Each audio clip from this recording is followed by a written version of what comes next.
58 ಸಾವಿರ ಖಾಲಿ ಹುದ್ದೆಗಳನ್ನು ಭರ್ತಿ ಮಾಡ್ತೇವೆ ಅಂತೇಳಿ ಕ್ಯಾಬಿನೆಟ್ ಅಲ್ಲಿ ತೀರ್ಮಾನ ಮಾಡಿದ್ದಾರೆ. ನಾನು ಈ ರಾಜ್ಯದ ಮುಖ್ಯಮಂತ್ರಿಗಳಿಗೆ ಎಚ್ಚರಿಕೆಯನ್ನು ಕೊಡೋದಕ್ಕೆ ಇಚ್ಛಪಡ್ತೇನೆ.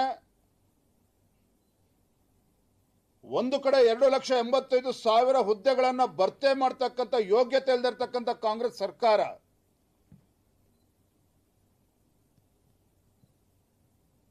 ಮೀಸಲಾತಿಯನ್ನ ಸರಿಯಾಗಿ ಒಳ ಮೀಸಲಾತಿಯನ್ನ ಅನುಷ್ಠಾನಕ್ಕೆ ತರದೇನೆ 6% ಪಕ್ಕಕ್ಕಿಟ್ಟು ಕೇವಲ 50% ಹಿಂದಿನ ಹಳೆಯ ಮೀಸಲಾತಿ ಪ್ರಕಾರ ಮಾಡ್ತೇವೆ ಅಂತೇಳಿ ಹೊರಟಿದ್ದೀರಿ. ರಾಜ್ಯದಲ್ಲಿ ಬೆಂಕಿ ಹಚ್ಚುವಂತ ಕೆಲಸ ಮಾಡೋದಕ್ಕೆ ಹೊರಟಿದ್ದಾರೆ ರಾಜ್ಯ ಸರ್ಕಾರ. ನಾನಿವತ್ತು ಆಗ್ರಹ ಪಡಿಸ್ತಾ ಇದ್ದೇನೆ, ಮಾನ್ಯ ಮುಖ್ಯಮಂತ್ರಿಗಳು ಎಚ್ಚೆತ್ತುಕೊಂಡು ಏನು ಹಿಂದಿನ ಬಿಜೆಪಿ ಸರ್ಕಾರ ತಂದಂತ ಮೀಸಲಾತಿ 50 ಇದ್ದನ್ನ 56% ಏರಿಸಿದ್ದಾರೆ. ಶೋಷಿತ ಪೀಡಿತ ಸಮುದಾಯಗಳಿಗೆ ಅನ್ಯಾಯ ಮಾಡದೇನೆ ನೀವು 50,000 ಖಾಲಿ ಹುದ್ದೆಗಳನ್ನು ನೇಮಕಾತಿ ಮಾಡ್ತಿರೋ, 1 ಲಕ್ಷ ಮಾಡ್ತಿರೋ ನಿಮಗೆ ಬಿಟ್ಟಿರುವಂಥದ್ದು. ನಮ್ಮ ಆಗ್ರಹ ಇರುವಂಥದ್ದು ಎಲ್ಲ ಖಾಲಿ ಹುದ್ದೆಗಳನ್ನು ಸಂಪೂರ್ಣವಾಗಿ ಭರ್ತಿ ಮಾಡಬೇಕು ಅನ್ನುವ ಆಗ್ರಹ ಒಂದ್ ಕಡೆ ಆದರೆ, 56% ಇವತ್ತೇನು ಎಲ್ಲ ಸಮುದಾಯಗಳಿಗೂ ಕೂಡ ನ್ಯಾಯ ಕೊಡುವಂತ ಕೆಲಸ ಬಿಜೆಪಿ ಸರ್ಕಾರ ಮಾಡಿದೆ. ಅದರ ಆಧಾರವನ್ನ ಇಟ್ಕೊಂಡು ಇವತ್ತಿನ ನಿಮ್ಮ ಹಣಕಾಸಿನ ಮುಂಗಟ್ಟನ್ನ ಪರಿಸ್ಥಿತಿನ 50 ಲಕ್ಷ ನೇಮಕಾತಿ ಮಾಡ್ತಿರೋ, 1 ಲಕ್ಷ ಹುದ್ದೆನ ಭರ್ತಿ ಮಾಡ್ತಿರೋ, ಆದರೆ ಶೋಷಿತ ಪೀಡಿತ ಸಮುದಾಯಗಳಿಗೂ ಕೂಡ ಒಳ ಮೀಸಲಾತಿಯನ್ನ ಪರಿಗಣಿಸಿ ತದನಂತರವೇ ಈ ಹುದ್ದೆಗಳಿಗೆ ಭರ್ತಿ ಮಾಡುವಂತ ಕೆಲಸ ರಾಜ್ಯ ಸರ್ಕಾರ ಮಾಡಬೇಕು ಅಂತ ನಾನು ಆಗ್ರಹ ಪಡಿಸ್ತಾ ಇದ್ದೇನೆ.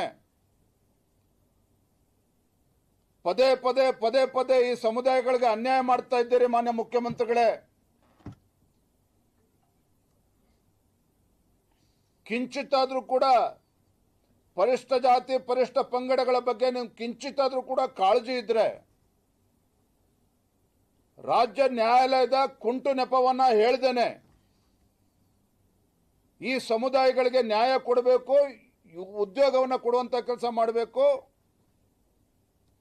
ಏನು ಯುವಜನತೆ ಇವತ್ತು ಹಿಂದುಳಿದ ವರ್ಗಗಳಿರ್ಬೋದು, ಪರಿಷ್ಠ ಜಾತಿ ಪರಿಷ್ಠ ಪಂಗಡಗಳಿರ್ಬೋದು, ಎಲ್ಲ ವರ್ಗದ ಜನರೇನಿದ್ದಾರೆ ಇವರಿಗೆ ನ್ಯಾಯ ಕೊಡುವಂತ ಕೆಲಸ ಮಾಡಬೇಕು, ಆ ಹುದ್ದೆಗಳ ಭರ್ತಿ ಮಾಡುವಂತ ಕೆಲಸ ಮಾಡಬೇಕು. ಅದನ್ನು ಬಿಟ್ಟು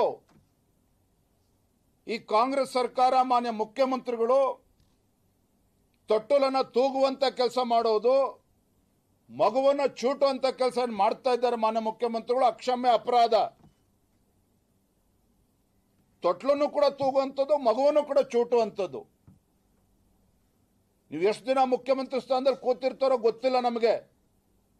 ಆದರೆ ಯಾವ ಅಹಿಂದ ಸಮುದಾಯವಾದ ಹೆಸರನ್ನು ಹೇಳಿಕೊಂಡು ಅಧಿಕಾರದ ಚುಕ್ಕಾಣಿ ಹಿಡಿದಿರ್ತಕ್ಕಂಥ ಮಾನ್ಯ ಮುಖ್ಯಮಂತ್ರಿಗಳೇ, ಆ ಸಮುದಾಯದ ತಾಳ್ಮೆಯನ್ನ ಪರೀಕ್ಷೆ ಮಾಡಬೇಡಿ. ಶೋಷಿತ ಪೀಡಿತ ಸಮುದಾಯಗಳನ್ನ ಕೆಣಕುವಂತ ಕೆಲಸವನ್ನ ಮಾಡಬೇಡಿ. ಒಳ ಮೀಸಲಾತಿಯನ್ನ ಜಾರಿಗೆ ತರದೇನೆ ನೀವು ಉದ್ಯೋಗವನ್ನ ಖಾಲಿ ಹುದ್ದೆಗಳನ್ನು ಭರ್ತಿ ಮಾಡುವಂತ ಕೆಲಸ ಮಾಡಿದ್ರೆ ರಾಜ್ಯದಲ್ಲಿ ಮುಂದೆ ಆಗ್ತಕ್ಕಂಥ ಘಟನೆಗಳಿಗೆ ತಾವೇ ಹೊಣೆಗಾರಿಕೆಯನ್ನು ಹೊರಬೇಕಾಗ್ತದೆ. ಹಾಗಾಗಿ ನಾನು ವಿನಮ್ರವಾಗೂ ಕೂಡ ಹೇಳ್ತಾ ಇದ್ದೇನೆ, ಎಚ್ಚರಿಕೆಯನ್ನು ಕೂಡ ಕೊಡ್ತಾ ಇದ್ದೇನೆ.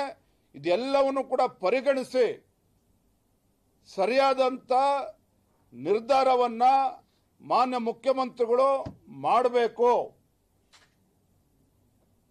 ಯುವಕರು ಇವತ್ತೇನು ಉದ್ಯೋಗ ಇಲ್ಲದೆ ಪರದಾಡ್ತಾ ಇದ್ದಾರೆ, ಬೀದಿಗಿಳಿದು ಹೋರಾಟವನ್ನು ಮಾಡ್ತಾ ಇದ್ದಾರೆ, ವಯೋಮಿತಿ ಮೀರ್ತಾ ಇದೆ, ಅವರ ಸಹನೆಯ ಕಟ್ಟೆ ಹೊತ್ತು ಒಡೆದು ಹೋಗಿರುವಂಥದ್ದು. ಇದನ್ನು ಕೂಡ ಪರಿಗಣಿಸಿ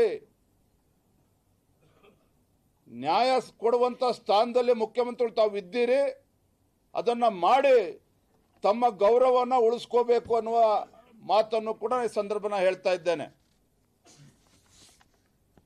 ಇನ್ನೇನು 6ನೇ ತಾರೀಕು ಅಧಿವೇಶನ ಪ್ರಾರಂಭ ಆಗ್ತಾ ಇದೆ. ಸರಣಿ ಪ್ರತಿಭಟನೆಗಳು ಬೆಂಗಳೂರಿನಲ್ಲಿ ಪ್ರಾರಂಭ ಆಗೋದಿದೆ. ಕಾಂಗ್ರೆಸ್ ಪಕ್ಷನ ಚುನಾವಣಾ ಸಂದರ್ಭದಲ್ಲಿ ಏನೇನೋ ಭರವಸೆಗಳನ್ನು ಕೊಟ್ಟಿದ್ರು. ನುಡಿದಂತೆ ನಡೆಯುವ ಸರ್ಕಾರ ಯಾವುದನ್ನು ಕೂಡ ಈಡೇರಿಸಿಲ್ಲ. ಅಂಗನವಾಡಿ ಆಶಾ ಕಾರ್ಯಕರ್ತರು ಬೀದಿಗಿಳಿದು ಹೋರಾಟವನ್ನು ಪ್ರಾರಂಭ ಮಾಡೋರಿದ್ದಾರೆ. ಅತಿಥಿ ಉಪನ್ಯಾಸಕರು ಅವರಿಗೆ ಕೊಟ್ಟಿರ್ತಕ್ಕಂಥ ಭರವಸೆಯನ್ನು ಕೂಡ ರಾಜ್ಯ ಸರ್ಕಾರ ಈಡೇರಿಸಿಲ್ಲ. ಅವರು ಕೂಡ ಬೀದಿಗಿಳಿದು ಪ್ರತಿಭಟನೆ ಮಾಡುವಂತ ಸಂದರ್ಭ ಸೃಷ್ಟಿಯಾಗಿದೆ. ಕೆಎಸ್ಆರ್ಟಿಸಿ, ಬಿಎಂಟಿಸಿ, ಸಾರಿಗೆ ನೌಕರರ ಪಿಎಫ್ ಗ್ರಾಚ್ಯುಟಿನೂ ಕೂಡ ಕೊಡೋದಕ್ಕೆ ಸಾಧ್ಯ ಆಗದೇನೆ ಅವು ಕೂಡ ಇವತ್ತು ಸಾಲದಲ್ಲಿ ಹೋಗ್ತಾ ಇದೆ. ಮತ್ತೆ ಅವ್ರಿಗೆ ಕಾರ್ಮಿಕರಿಗೆ ಅನ್ಯಾಯ ಮಾಡ್ತಾ ಇದ್ದಾರೆ. ಅವರುಗಳು ಕೂಡ ಇವತ್ತು ಬೀದಿಗಿಳಿದು ಹೋರಾಟ ಮಾಡ್ತಾ ಇದ್ದಾರೆ. ಮತ್ತೊಂದು ಕಡೆ ಇಡೀ ರಾಜ್ಯದಲ್ಲಿ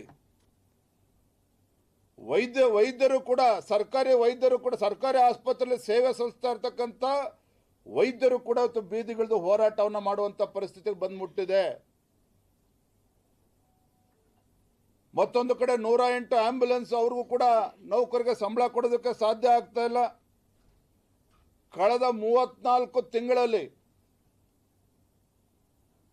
ಕಾಂಟ್ರಾಕ್ಟರ್ಗಳು, ಸಣ್ಣ ಪುಟ್ಟ ಕಾಂಟ್ರಾಕ್ಟರ್ಗಳನ್ನು ಕೂಡ ಸೇರಿಸಿಕೊಂಡು ಸುಮಾರು 40-45 ಸಾವಿರ ಕೋಟಿ ರೂಪಾಯಿಗಳನ್ನು ಬಾಕಿ ಕೊಡದನ್ನ ಹಾಗೆ ಉಳಿಸ್ಕೊಂಡಿದ್ದಾರೆ.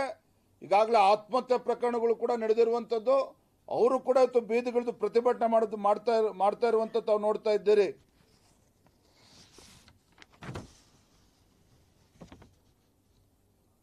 ಬೆಂಗಳೂರಿನಲ್ಲೂ ಕೂಡ ಕಸದ ಸಮಸ್ಯೆ ನಿಮಗೆ ಗೊತ್ತೇ ಇದೆ. ಅವರು ಕೂಡ ಇವತ್ತು ಪೌರ ಕಾರ್ಮಿಕರು ಕೂಡ ಮತ್ತೊಂದು ಕಡೆ ಹೋರಾಟ. ಈ ರೀತಿ ಸರಣಿ ಹೋರಾಟಗಳು ಇನ್ನೇನೋ ಇಂದು ನಾಳೆಯಿಂದ ಪ್ರಾರಂಭ ಆಗ್ತಾ ಇದೆ. ಇದು ಸ್ಪಷ್ಟವಾಗಿ ಗೊತ್ತಾಗ್ತದೆ ಕಾಂಗ್ರೆಸ್ ಸರ್ಕಾರ, ಇವರ ಆಡಳಿತ ಸಂಪೂರ್ಣವಾಗಿ ವಿಫಲ ಆಗಿದೆ. ರಾಜ್ಯದಲ್ಲಿ ಅರಾಜಕತೆ ಸೃಷ್ಟಿಯಾಗಿದೆ ಅನ್ನೋದಕ್ಕೆ ಇದಕ್ಕಿಂತ ಮತ್ತೊಂದು ಉದಾಹರಣೆ ಕೊಡುವಂತ ಅವಶ್ಯಕತೆ ಇಲ್ಲ. ಮತ್ತೊಂದು ಕಡೆ ಕಾಂಗ್ರೆಸ್ ಪಕ್ಷದ ಆಡಳಿತ ಪಕ್ಷದ ಶಾಸಕರೇ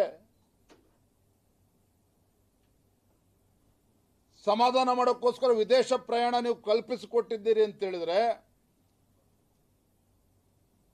ರಾಜ್ಯದಲ್ಲಿ ಇವತ್ತು ಆಡಳಿತ ಸಂಪೂರ್ಣ ಕುಸ್ತೋಗಿದೆ, ಕಾನೂನು ವ್ಯವಸ್ಥೆ ಸಂಪೂರ್ಣವಾಗಿ ಹಾಳಾಗಿದೆ, ಅಭಿವೃದ್ಧಿ ಇಂದ ವಂಚಿತ ಆಗಿದೆ ಕರ್ನಾಟಕ.